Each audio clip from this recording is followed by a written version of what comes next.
Hello everyone and welcome back to the Common Sense Crypto channel. As with you always, this is the Rich doing another video today on XRP. So I hope you're all having a wonderful day today wherever you are in this great world. We're gonna talk about XRP. And once again, this is the 7-day chart. We're sitting here just above 52.5 cents.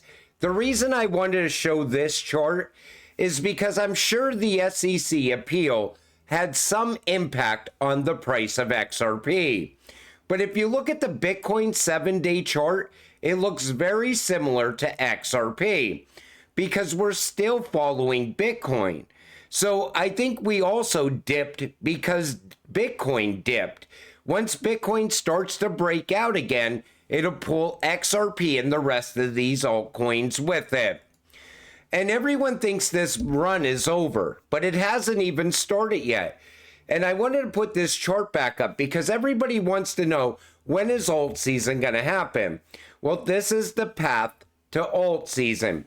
You see phase 1, Bitcoin. Flow of money moves into Bitcoin, causing price surges. Then you see money flows into Ethereum, but it struggles to keep up with Bitcoin. Ethereum then starts to outperform Bitcoin, and we hear talks of the flippening. Then the money starts trickling into large caps, and so on, which will take us into alt season. Now, nothing changed in this cycle, except a time frame, and part of that could be factored in with the ETFs and with BlackRock and what they did with the Bitcoin ETFs.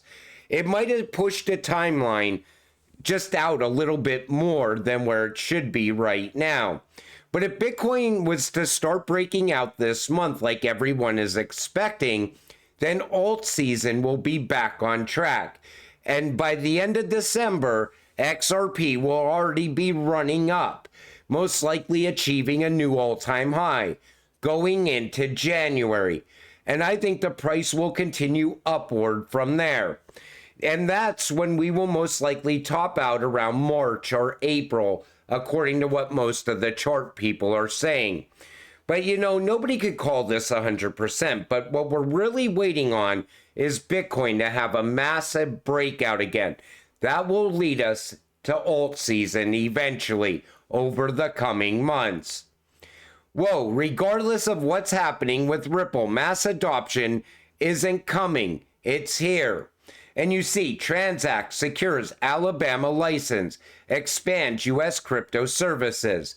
Now, this company just got a money transmitter license in Alabama, and they on-ramp fiat to crypto, and they do crypto wire transfers for U.S. users as well. You see what I'm saying? What's going to happen is we're still going to see adoption take place. We're still going to see everything push ahead. What's going on with the SEC, it's slowing things down in the United States, but if you look around the rest of the world, nothing is slowing down.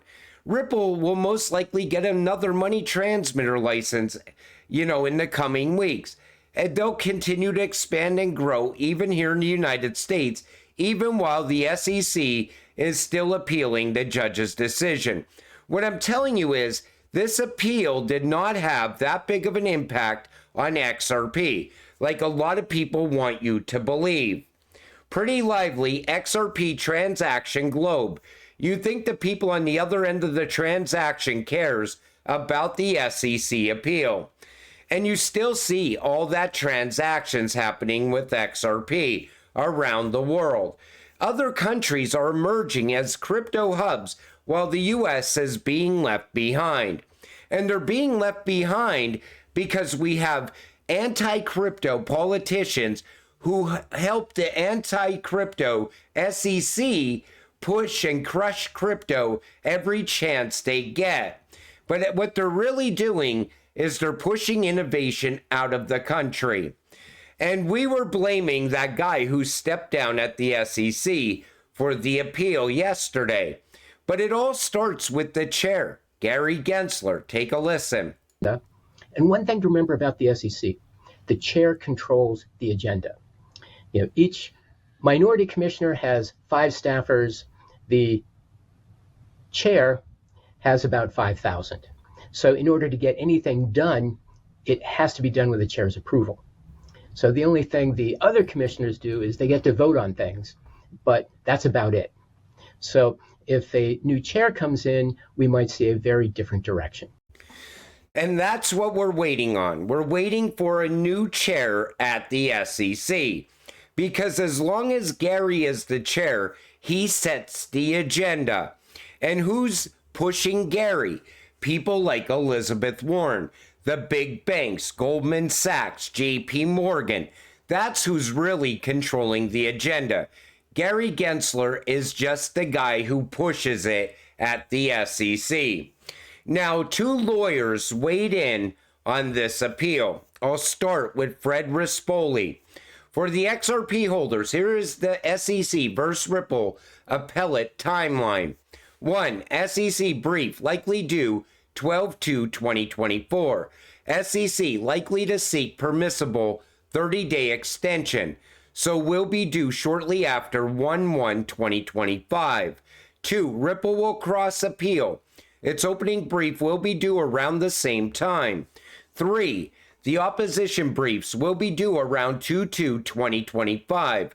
Ripple will likely take its extension, taking that to March 2nd, 2025. Reply briefs will be due end of March 2025. An oral argument will be scheduled for sometime September to October 2025. A ruling will be handed down from the Second Circuit in January 2026 at the earliest. It's more likely to happen March or April 2026. By then, this run will have already happened, and us as XRP holders, we will already be rich by then. And here's Jeremy Hogan weighing in. Initial thoughts on the SEC appeal. 1. Big mistake by the SEC. It will appeal the programmatic sales ruling, and if it wins, it will get more money from Ripple and have to protect no one. Ripple will raise its blue sky law issue, and if it wins, the SEC's ability to regulate the entire crypto space is essentially destroyed. Not a good calculation of risk by the SEC. So if Ripple wins, that's it. That's the end of the crackdown on crypto. 2. This is an appeal by right. Not like when the SEC tried to appeal before. The trial judge can't reject the appeal. I see a lot of people saying that the judge can reject this. Jeremy Hogan says no. 3. The SEC is very, very likely to lose, both statistically and based on the fact-heavy way the judge wrote her opinion. Even if the SEC were to win on appeal, it is very, very likely just a matter of money. Nothing would change as to XRP and its use by Ripple. In a couple of weeks, we'll know what issues the SEC is appealing, and then it must file its first brief by mid-December.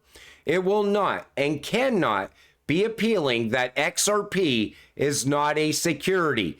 XRP is not a security. I will repeat that again. Importantly, watch for whether the SEC is appealing the injunction.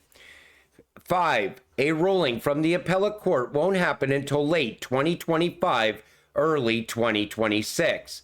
I posted it would take until summer 2025 a couple months ago. I was wrong about that. Sorry. So he agrees with Fred Rispoli on that timeline that this isn't going to wrap up until 2026. You know what's going to happen by then? ISO will be live. MiCA regulations will be put in place in every country around the world. Most countries will have a clear path forward for crypto already. Utility will be driving the price of XRP. You see why this appeal doesn't mean shit? We are still on the path to getting rich off of our XRP. And Brad Garlinghouse is pissed. He says, I'm not surprised, I'm pissed. I'm pissed that the SEC is spending our taxpayer money on a losing battle. I'm pissed that they are able to act without recourse or consequence. Regardless, we will prevail for Ripple, for the XRP army, and the crypto industry. And that's who Brad is out there fighting for. Not just for Ripple, they're fighting for the XRP holders. They're fighting for the entire crypto space. Yet people still want to sit there and hate on XRP and hate on Ripple every single day. It makes no sense to me. And then there's a petition. This comes from Alex Cobb. Stop the SEC's unnecessary and frivolous appeal in the Rippleverse SEC case. And you could sign the petition here at change.org. And you know, what really gets me the most is we know the United States is pay to play. You'd think that the SEC would have been happy with $125 million. I think Gary and the SEC is trying to get at least $1 billion out of Ripple. I think that's the magic number to pay to play here in the United States. And this is a great post coming from Zoom. Real holders wouldn't be bothered if XRP goes to a quarter. This appeal means nothing. Scare Tactics 101. You know, all I see is people complaining about this dip. And I just showed you, most likely we're still dipping mostly with Bitcoin. I'm sure the appeal had some impact, but I don't think it's as big of an impact as we initially thought. And anybody that knows what they're holding, they're not going to be selling their XRP anyway. If anything, they're going to be buying the dip. But you know, you could point out the most bullish thing. You could point out all the facts that this massive network is coming together perfectly, and XRP is going to be moving value all around the world. And the first thing someone will do is point to the price of XRP. You need to know what you're holding. You're holding the future. Once everything starts to get put in motion, I'm talking about XRP being used on a daily basis, the price is going to change very quick. And then there's this. Okay, the HBO documentary, what they're doing is they're going to point out who Satoshi is. Now, here's my thoughts on this. Are they going to point out that it's David Schwartz? Because we all know it's David Schwartz. And I remember Dan Penna said, once we find out who Satoshi is, Bitcoin is going to zero. Let's wait and see if Dan Penna is right.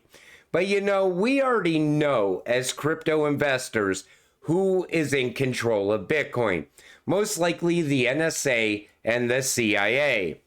But you know, as XRP holders, you sit here and you look at the price sitting just above 52 cents. You know, this is the moment that you will never get back at some point in the future. Once XRP really starts to break out, once it breaks $1 again, I don't ever see it coming back down under $1. And that's why these moments when you're buying the dip, no matter how much you're buying, it's one step closer to financial freedom. You know, people always think you have to buy a massive amount of XRP. Well, think about it. It's not about how much XRP you're holding. It's about how long you can continue to hold it. Because if you hold it long enough, you're getting life-changing money. And that's a fact. Everything's coming together. All those rails are put in place for XRP to run on. Once that XRP starts running on those rails, that's it. Time's up. You are either holding this cryptocurrency or you're left behind. But until it happens, you also gotta stay patient, stay positive, so we can get rich together. With that said, I'm gonna wrap up this video. I want to thank you all for watching. I appreciate all of you. I'll see you in the next one. Have a great night.